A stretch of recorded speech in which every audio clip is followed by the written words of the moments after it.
एक व्यक्ति गांव में रहने वाला था और बहुत वैसे गांव में बिना पढ़ा लिखा, पुराने जमाने की बात, मेला देखने गया। वो मेला गांव से थोड़ी दूर पर लगता था, 4-5 किलोमीटर पैदल चल के गया। अब मेले में उसने तरह तरह की चीजें देखी। मेला पहली बार देखा था, बड़ा खुश हो रहा था।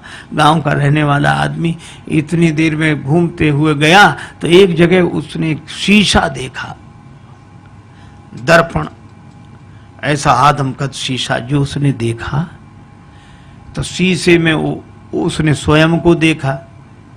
अब वो ये नहीं समझ पावे कि हम ही हैं। और शीशे में जैसे ही इसने देखा तो ये मुस्कुराया और हाथ जोड़ के बोला, भैया राम राम।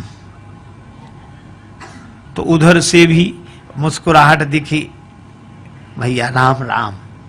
इसने कहा, वाह वाह, बड़े अच्छे भाई साहब हैं, पहली बार मिलने में भी इतने प्रेम से। अब ये कहे, और भैया सब ठीक है? तो वो भी ऐसे कहे। बस दुकानदार से बोला, ये भाई साहब कितने के दिए? दुकानदार ने सोचा चाहे कोई दर्पण समझ के ले, चाहे भाई साहब, हमें तो पैसे से मतलब। बोले 2 रुपए के। तो मेले के लिए जितना खर्चा लाया था उसने 2 रुपए उसी को दे दिए और दर्पण हाथ में लिया। अब भाई साहब को बार बार देखे, बड़ा खुश हो।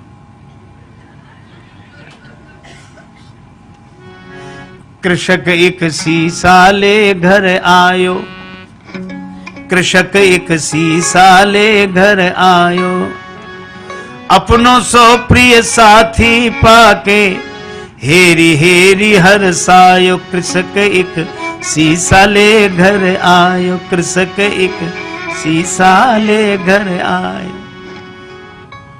तन मन धन दर्पण पैवारे, दिन में कीतिक बार निहारे। बार बार नतमस्तक है के बैठक में लटकायो। कृषक एक शीशा ले घर, शीशा लेकर आया, बैठक में लटका दिया।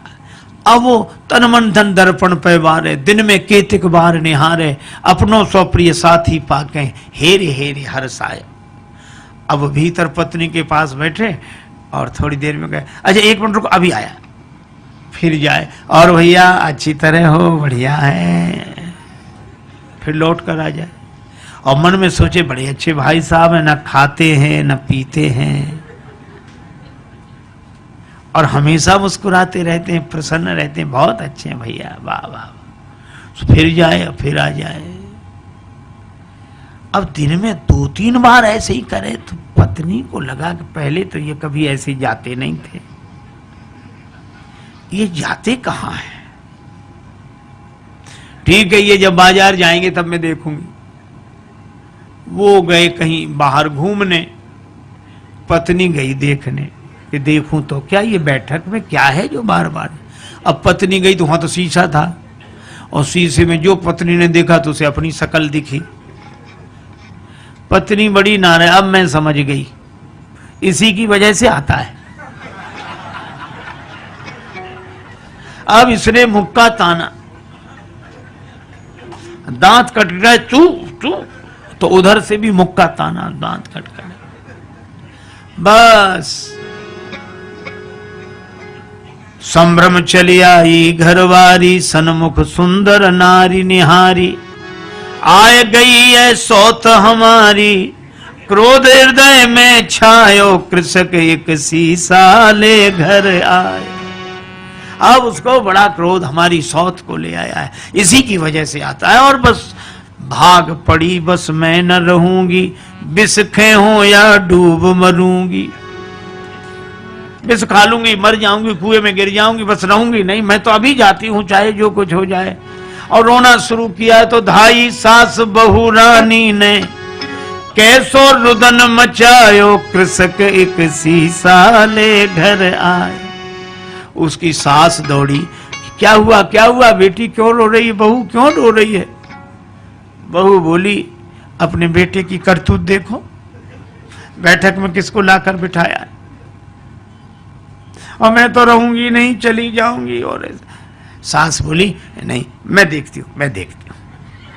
अब सास गई और सास ने बैठक में जाके जो दर्पण देखा तो उसे बुढ़िया दिखाई पड़ी।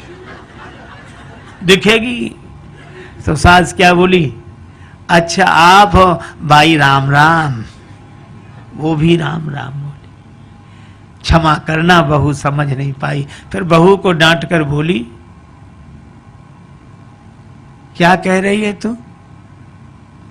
बुढ़िया है, वृद्धा माता हमारी उम्र की है, सेवा के लिए लाया होगा। आई चली सास तत्क्षण में वृद्धा दीख पड़ी दर्पण में। बहू से बोली, अरी बावरी या बुढ़िया पर मेरो लाल लुभायो। कृषक एक शीशा ले घर आए। अब बहू कहे नहीं नहीं तरुणी है और वृद्धा कहे कि वृद्धा है। अच्छा दर्पण ऐसा जो सामने आ जाए उसी को दिखा दे।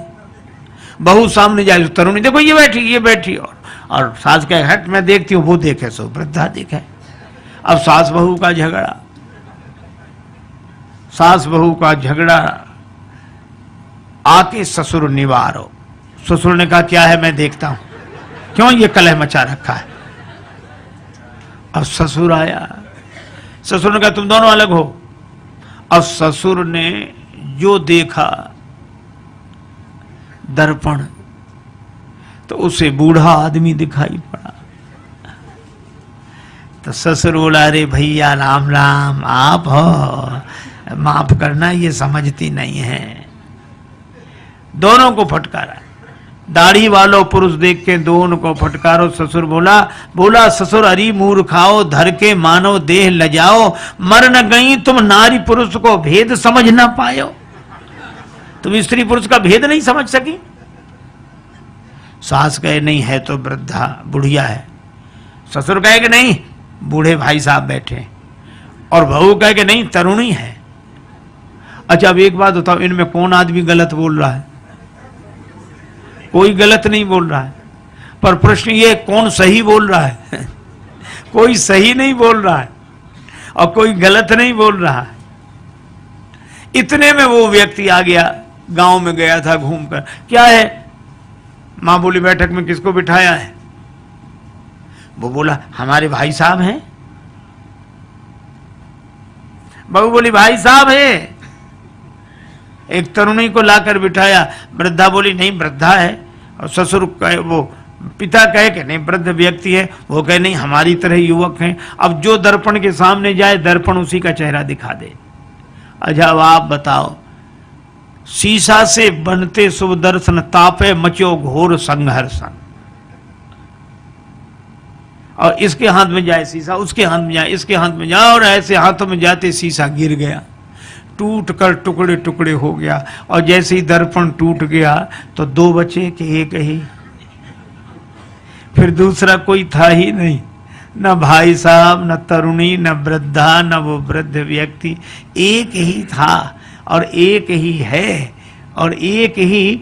देखो कितनी अद्भुत बात। इसी तरह वह एक अद्वैत परमात्मा ही है।